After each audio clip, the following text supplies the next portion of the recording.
Hey everybody, Alex back here again today. I'm showing off this piece, very rare piece. If you read the title, you're gonna know that this is a rare piece. So let me just get that back in focus here. Let's see. It's my hand. Let's see here. Yeah, I'm getting a new phone case soon. So OtterBox is sending me a warranty case, so that's not really going to be an issue anymore. And also, the audio isn't really going to be an issue anymore. My old OtterBox is terrible, so it doesn't really allow for audio or the camera to adjust. It has like a built-in camera protector, and it's kind of bad. So what we got here today is the Patagonia Lost Arrow US Nano-Air jacket in forge gray. This is a size large. I got this online at an auction, relatively cheap compared to what they sell for, like on eBay and stuff, and basically brand new without the tags. So, as you know, if you know this at least, I'm making a new video. Been working on the script and all the information and all the research and everything. Basically, I'm going to be going through Patagonia's military contracts from Mars, the PCU, to Lost Arrow, and then Forge Line. Forge Line is still Patagonia, technically. It's owned and operated in Ventura, California, in the same place. But once I'm feeling a little bit better, and once I'm able to fully edit and record that video and do all the web surfing and everything, I'm gonna go through all the product catalogs, all that, in the usaspending.gov, I think, website. But once I get in through all that, I'll have a more in-depth video. It'll probably be like 20 to 25 minutes maybe. I'll see how long it is once I make it and everything and record everything. But it's going to be basically about Patagonia and their military contracts. But this is a very rare Lost Arrow Nano-Air jacket. I haven't seen another one online. The only videos of Lost Arrow stuff, surprisingly, on YouTube are made by like Japanese people, which is intriguing. I think they collect this stuff for some reason. I'm not really sure why, but they obviously don't use it. It's like fashion for them or something. It must be like, because it's so expensive, it must be some sort of fashion statement, I guess. But this is a very rare piece, of course. I'll get into the specs right now. I have them written down, so we're going to go over that really quick. So this is an air-permeable mid-thermal flex jacket. So they switched from the PCU kind of thinking into these flex jackets, like active insulation during high aerobic output kind of stuff. So this is like a mid-layer, kind of like a mid-layer jacket. You can wear it as like an outer layer over some stuff, or you can wear it underneath like a soft shell or something else like that, or like a rain suit or something. Kind of depending on what your mission set is. So if you're in a highly active situation, you know, you're actively mountaineering or climbing or rucking or something, you'd be wearing this. It has a certain type of insulation that allows it to dump heat. I'll go into that. So it's like a warm when wet jacket. So even if it gets wet, it's still gonna be warm. It's still gonna be insulating all that. It has what they call full range insulation. In this one, it's only 2 ounces.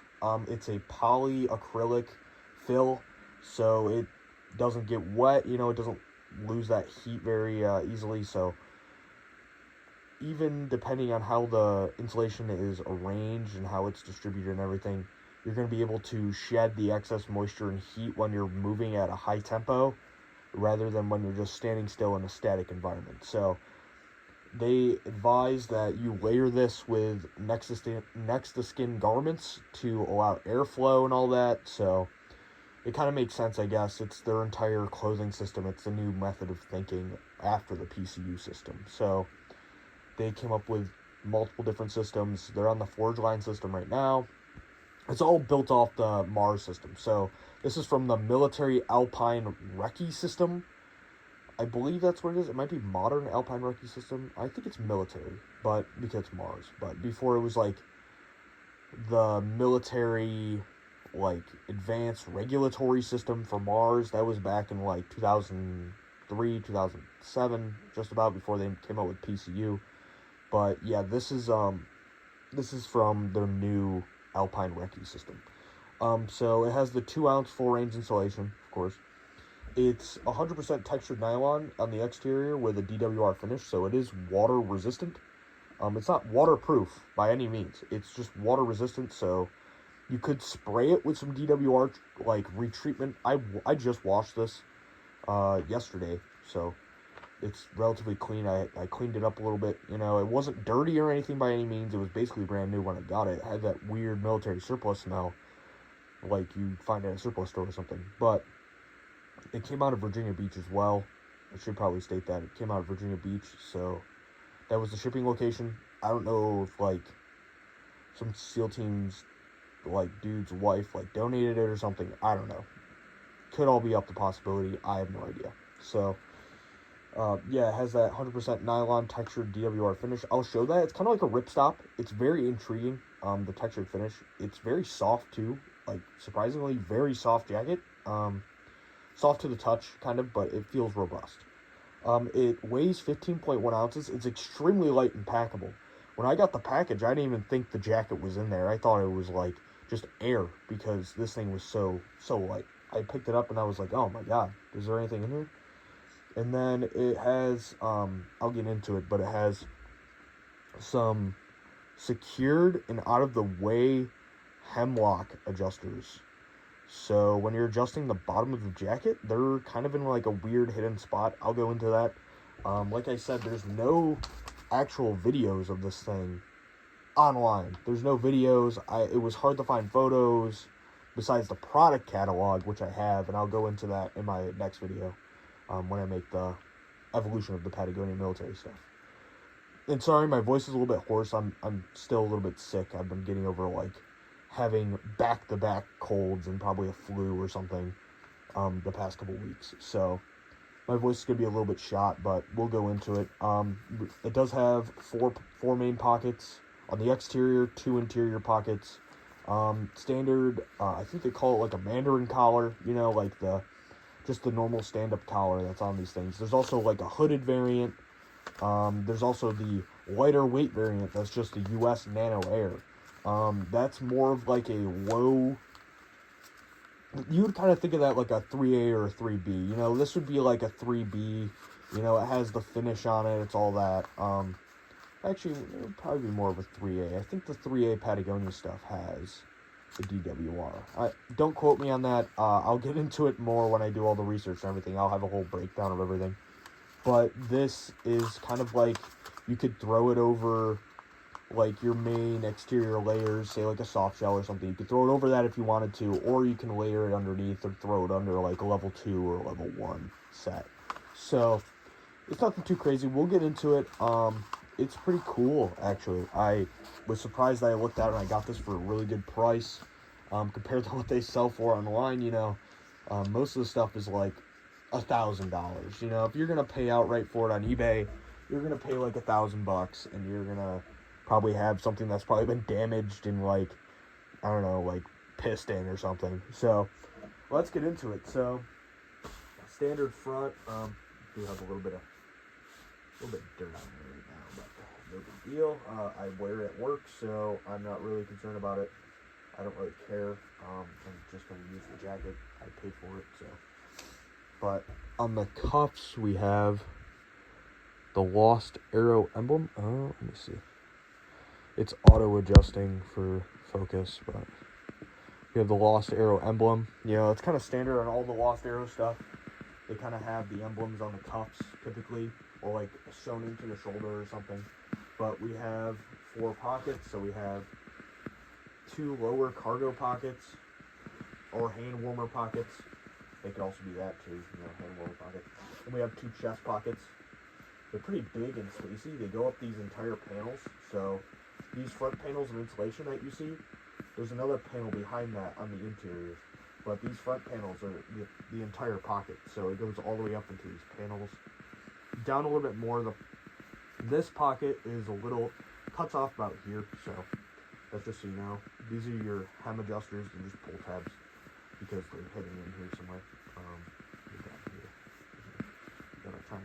You gotta kind of fish them out and find them. Yeah, they're in here. So you have just standard, these are YKKs, I believe. Let me look. Yeah, these are YKK. I think these are the IR compliant ones, so they're the InvisiGuard zippers. It's on the main zipper. And they have a main zipper, storm collar, storm flap to protect from wind and everything. So these are Vislon YKKs, I believe. Oh, sorry, we're kind of out of focus there. These are, I can't really see that. Vislon YKKs. So the Vislon YKKs are, let me move my phone a little bit. Try and get that back in focus for you guys. Holy shit. Okay, there we go. I locked it. Okay, thank you iPhone for being so smart. So the Vislon YKKs I think are compliant with like IR. I would believe. I think they are. But you have basically all four of those zips in the pocket configurations and all that. And you have these eyelet. I like to call these eyelets. I think, yeah, that's what they are. They're eyelets. They're like eyelet reinforcement on the pockets itself, probably for weight distribution, I would assume, or just to reinforce the pocket so it doesn't like pop out. I think the zippers are sewn in that way. Yeah, the zippers are sewn in that way and then tucked and hidden and all that. But you have these just standard, not positive locking cord poles. They're sewn together too. These aren't replaced. I know that. You can tell if they're replaced or not, and they're not. So that's that. This is that weird textured DWR finish. You can see it's kind of like a micro ripstop. It's very strange. It's very soft to touch. The interior is also really soft too. It's this kind of like microfiber like material. But yeah, you can see that ripstop pretty well. It's a weird ripstop material. And these zippers are also nylon, I believe. They're not cotton or anything, so don't really need to worry about that. But we also have, these are elastic cuffs too. So, oh, hold on, let me relock that. Is it gonna go? Let's see. Put my phone, my hand closer. Let's see. Hold on, I'm just trying to get it back in focus for you guys. Sorry. This thing is so temperamental with like unfocusing and focusing. So, we'll like try zooming in and then zoom out maybe. Let's see, let's go 0.5. Oh, no, I see 0.5 does work. Partially. You can see my intrinsic setup in this house. There we go. Okay, thank God. Alright, sorry. That'll be done soon. I think my OtterBox case is going to be here, like, in a couple days, so I'm not really worried about it. So, we have two tags in here. So, this tag, I think, is a serial number for this jacket. I would assume. Maybe it's like an inspection tag. So, on here it says 176626. And then on the back it has like some pen marks. Maybe that's the inspector. I'm not sure. So it just like, it looks like a 2. Not like a number 2, but just 2 tallies. I'm not sure what it is. It could be something else. I'm not entirely sure. So, I'll show you guys the main tag. Let's see. Let me just get that good and in focus for you guys. So this is the main tag. Patagonia. The product number for this is 9377. As you can see, it's a US Nano-Air jacket. This is not just a Nano-Air. So the Nano-Air, I believe, only has one chest pocket on the left side. And I think it has maybe both bottom pockets. I'm not really sure. I think it does. But it's not as, like, robust as this one with the DWR finish, I don't believe. I think it's more of, like, a mid-layer. Large, regular, washing instructions, USA made. You know, do not dry clean, of course. 50% nylon, 50% polyester. So, the polyester interior is very soft, like I said. It's like, kind of like a microfiber, which is quite strange. I put it on and I was like, ooh, this is like wearing pajamas or something. Like, what's up with that? So, inside, we have 2 hanging loops for drying, that aid in drying. these would be, you could connect them and have a single point hang, or you could hang it up and like spread it out so it dries faster. I would assume that's what that's for. These aren't for like suspenders or anything crazy, so, because they're kind of just in there. Look, I think they're just for really hanging the jacket. They're not really for anything else. So let's kind of straighten out that tail hang. And then inside we have, oh, let me fix that for you guys. So yeah, we have these hanging loops, right? And then inside we have 2 bottle pockets. I like to call these bottle pockets for like an Nalgene or something, but really these are your cook-off pockets. So if you have wet gloves or something, you would throw them in there. You have 2, they're both symmetrical, so you have 2 of them. You would throw like gloves or something in here. They're pretty big. They got some elastic on there, you know, pretty good for storing stuff, basically. And yeah, I'll show you guys the waist adjustment as well. So the waist adjustment, like I said, the cord locks are hidden in here. So right here is a cord lock. It's kind of sewn in. It's sewn into the entire design. You can't access it yourself, but there's a little button toggle, and then you can pull your shock cord out to adjust the waist. So you would basically just pull your shock cord. Kind of have to fold that, but you just pull your jacket kind of to adjust it. It's kind of strange. I wish that they were exposed, maybe like at least having access to them, because if that breaks, like how are you going to adjust the jacket ever? But they're kind of just like these little pull tabs in here. They kind of feel kind of flimsy, but they're actually robust. I think they're burnt and like tied off in here, so you're never really going to have an issue with it unless you have to ever replace the shock cord, which would be a pain. But you have 2 of those, so that's how you adjust the waist. They're kind of hidden in here with an eyelet. Let's just fold the pocket out. See, it's kind of just slipped in here, connected, you know, all that. Kind of cool. They kind of get in the way if you have stuff in here, so they probably really think that you're going to use these to warm your hands or something. But if you have like keys or something in here, you're going to kind of have a hell of a time, just in case if like that wraps around your keys or something. You could always tie them off too, you know, make them smaller, tie them off to the bottom or something. But yeah, you have that whole channel down here where that's sewn in, and then you also have that standard Patagonia military soft contract like drop back hem. So let me zip this up and flip this over for you guys. So kind of have that standard Patagonia military back hem. So almost all of the things that I've had that are Patagonia have like this weird droop tail back hem for covering your butt. So as you can see, it kind of droops down a little bit when I lay it down flat. You can see that there's a little bit of like pilling and fraying on here. It's quite strange to describe. I think it's like micro pilling from the ripstop maybe. I'm not too certain, but you have a nice insulated collar, all that, nice and padded, you know, nice and soft. Stretchy too. It's kind of a stretchy material, which is quite strange, but it works good as a mid layer. I've worn it as a mid layer underneath like a down jacket and some other stuff. Definitely layering on top of like smart wool base layers or something. But you can have a good sense of what this jacket's for once you put it on, really.